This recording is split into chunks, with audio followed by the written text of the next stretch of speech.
across the south coast, live from Solent University. You're listening to Solent Sports News.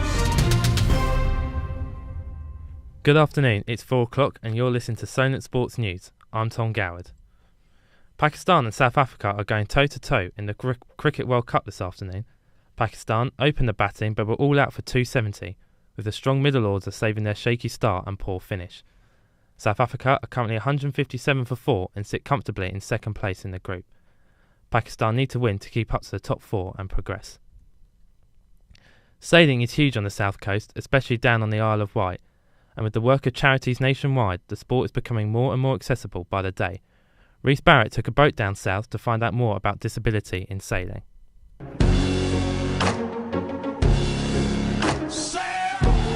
There's no feeling like being out on the water. Sailing is one of the world's biggest water competitions, and thanks to the work of charities worldwide, anyone can make a splash in this sport. But how has it become so accessible? I travelled overseas to meet Mary Bradley on the Isle of Wight. She's a director at Cowell Sailability. There is no reason why anybody can't be out there on the water. It doesn't matter what their disability is. They can be out there, they can be enjoying the whole freedom that people find on the water.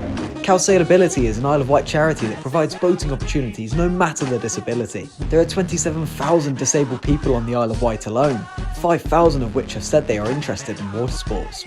Cowell Sailability currently have 1,100 regular members who splash £40 per year to take to the water every week between May and October. And when I met Mary, she dove straight into the nitty-gritty of how they get so many people out on the water. We have 3 Drescombe longboats that we take people out in. We charter the Wet Wheels powerboat from both Wet Wheels Hamble and Wet Wheels Solent. And we charter the Spirit of Scott Barder from the DSA to take people out on day sails. For a disabled person to be able to go out onto the sea in a boat, the experience can be nothing short of life-changing. And it gives sailors who might have had to rely on others on land a sense of responsibility off of it. The first reason I got into it was the independence. Kevin Taylor is a disabled sailor that has worked with sailability charities all over the UK. I found him on a windy Ryde beach to find out why he loves the sport. The equipment enables me to be competitive. It's a great strategic sport. I've been all over the world with it. But even with the great work that charities like Cowell Sailability do now, they still rely on volunteers and sponsorships to power their charity. And if they had more money, Mary is certain they'd be able to help many more people. We do always need more resources. I mean, finance is a big issue for us, like every other charity. So we're always grateful for any donations that we get in terms of finance. We're grateful for more volunteers. More volunteers means we can get more people out on the water.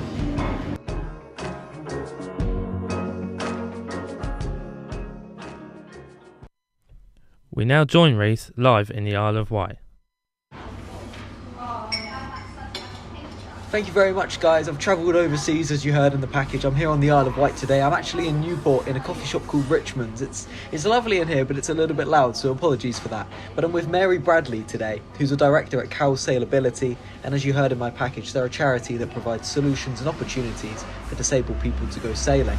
I'm going to let Mary explain most of it, but we're here today, So what do you guys, maybe to someone that doesn't know much about sailing, what do you do differently to allow these people to come with you? Our Drescombe longboats, we use them specifically because they have no boom. People don't necessarily need to move from one side of the boat to the other.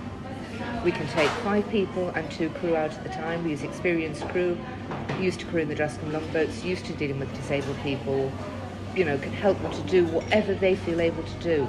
Some people just want to come out and be on the water. Other people want to sail. They want to take part, they want to pull sheets, they want to use the helm. They've sailed before in their lives, or they want to learn because they've come out and went, this is for me, this is my thing. For those that can't use our Drescombe longboats, we charter the Wet Wheels powerboats. They can take out 10 people at a time, a number of wheelchairs at a time, so everybody can be out there. There's no reason why any disabled person can't be out there on the water. So why is it so important to you especially? What sort of draws you to the whole charity? I love seeing what people get out of it. If you watch someone in a wheelchair who spends most of their day sat in their wheelchair doing whatever, just going about their normal lives, you take them down, you put them in a boat, you take them out on the water and they're sailing. It's completely different. They're not just sat there, they're doing something. They're actively taking part in a sport. They experience a whole new sense of freedom. Thank you very much for your time today, Mary, and back to you guys in the studio. Thanks for that, Reese. Now on to football.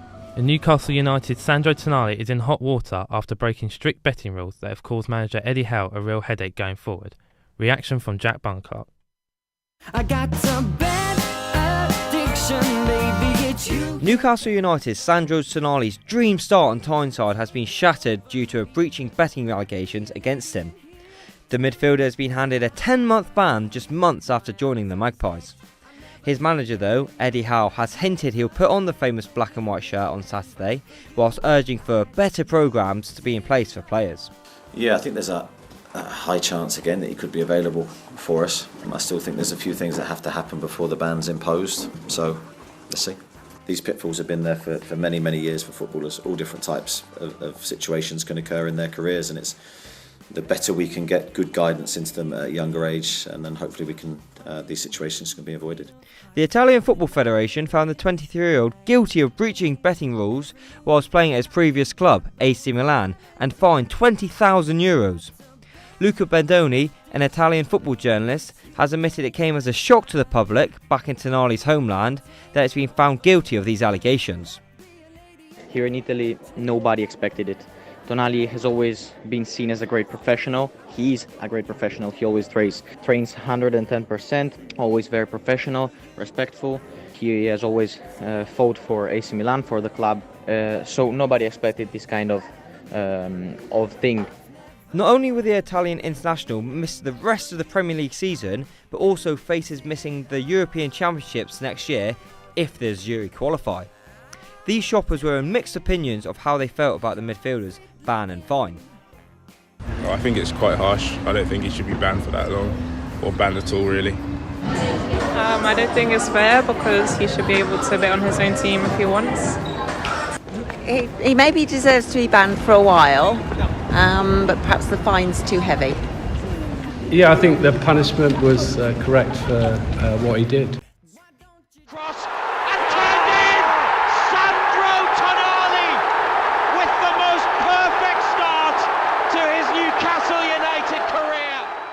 That is a sound that Newcastle and Italian fans won't hear until at least August of next year, after the ban is in place.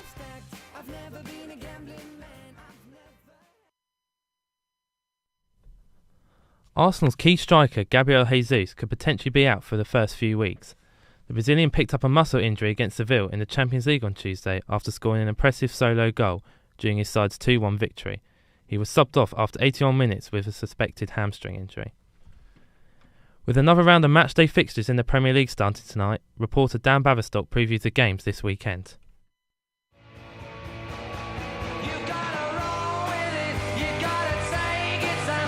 It's the return of the Premier League, but the standout fixture this weekend is the Manchester derby. Ready! Oh, this is incredible! Beyond any time! Michael Owen with his first Old Trafford goal for Manchester United!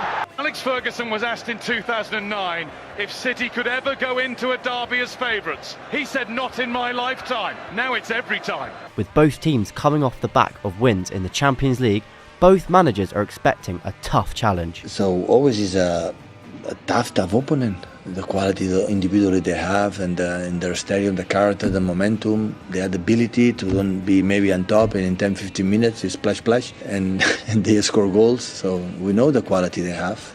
I think it's a match above many other derbies. It's so huge, and all the eyes will be on this game global-wide. Tonight, Tottenham travel to Selhurst Park looking to retain top spot as they take on Crystal Palace. Son sets himself and scores for Tottenham. His special start to the season continues, and so it seems to Spurs. Spurs manager Ange Postecoglou believes his side need to focus and maintain consistency. My kind of main information sort of flow is about, how can we keep improving? How can we kind of tackle the challenge of being in the most competitive league, in the world on a weekly basis, because that's the real challenge for us. There's another London derby as resurging Chelsea host Thomas Frank's Brentford. Arsenal are looking to keep up ground at the top of the table as they host bottom side Sheffield United. There's an action-packed Sunday with 5 games going on. West Ham take on Everton in the early kick-off, Villa host Luton, Fulham travel south to Brighton, and Liverpool entertain Nottingham Forest. But all eyes will be on the Manchester derby, kick-off at 3:30.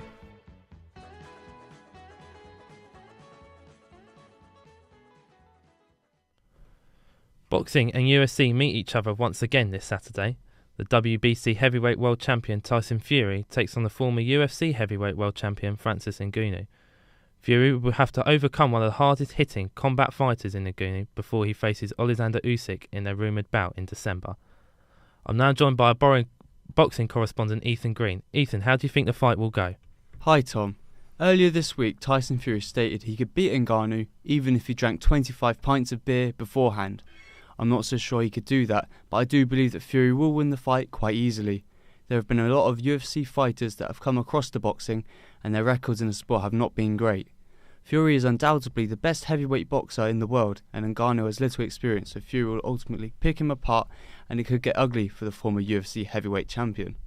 Do you think this fight will prepare Fury for Usyk? In my opinion, no. Ngannou and Usyk are complete different fighters. Ngannou will be the least skilled boxer Fury has fought in years, while Usyk will be one of the most skilled, with a lot more experience than Ngannou.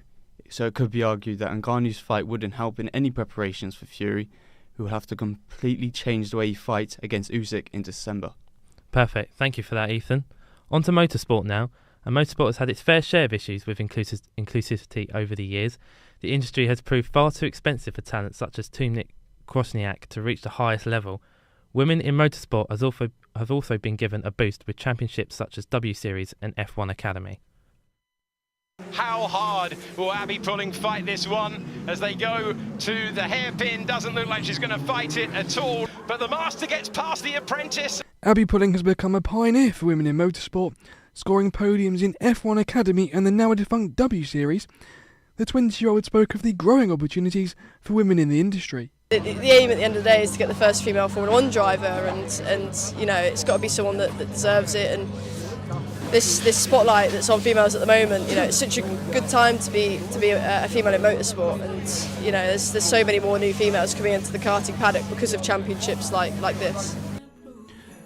Motorsport is a hugely expensive sport that sees some of the best talent failing to get to the highest level due to budget issues. Polish driver Tomek Hasek struggled for funding in GB3 and spoke of his difficulties of gaining sponsorship.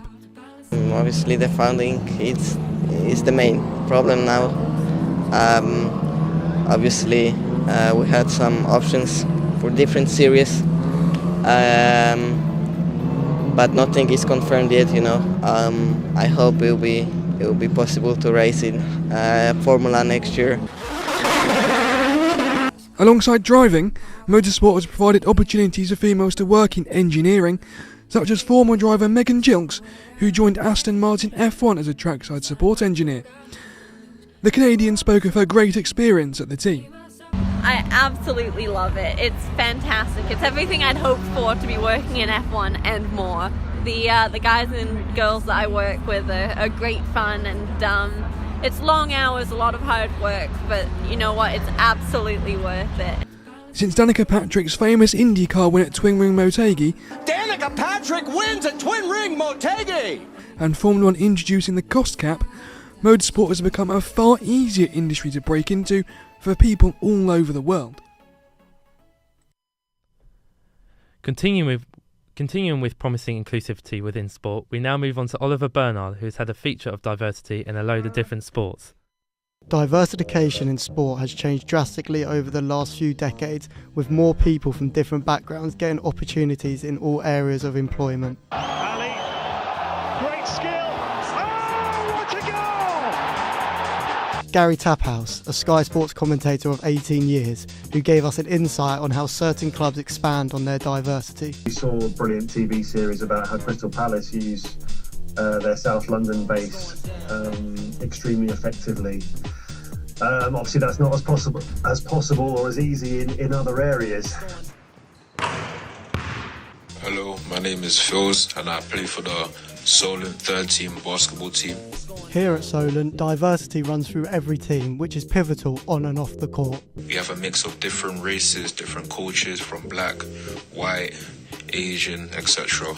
All of it. I believe diversity is very important in today's society, as I believe that we need diversity in order for everybody to feel comfortable. It's good to have a little bit of everything to ensure that everybody feels welcome. Back to football. Certain clubs have a modern and unique way of making their team more diverse. Clubs like Brighton have scouting networks that obviously far exceed our borders, and they've brought in players from all over the world. And we've seen some fantastic players come through, regardless of where they're from. I'm thinking perhaps of Moises Caicedo, who came from nowhere, now a £100 million player at Chelsea. On to tennis, and we spoke to Isaac Farnworth, a former tennis coach who shared his views on the matter. The game, so I was mostly involved with kids aged from 5 to 18.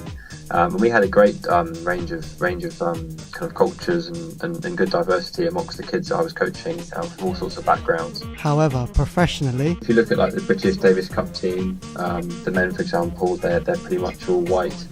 Yeah, pretty much the same demographic. And I think that the reason that is because once you get up to professional ranks, it's very expensive to fund yourself on the main tour. You're talking tens of thousands of pounds. Diversity is still a topic which has lots of room to grow, but is on the right path. Sporting teams around the globe are still implementing ways to make their team more diverse and open for all cultures to feel welcome and valued. That's all from us now. I'll be back in an hour. Remember, you can keep up to date on our website, solentsportsnews.com.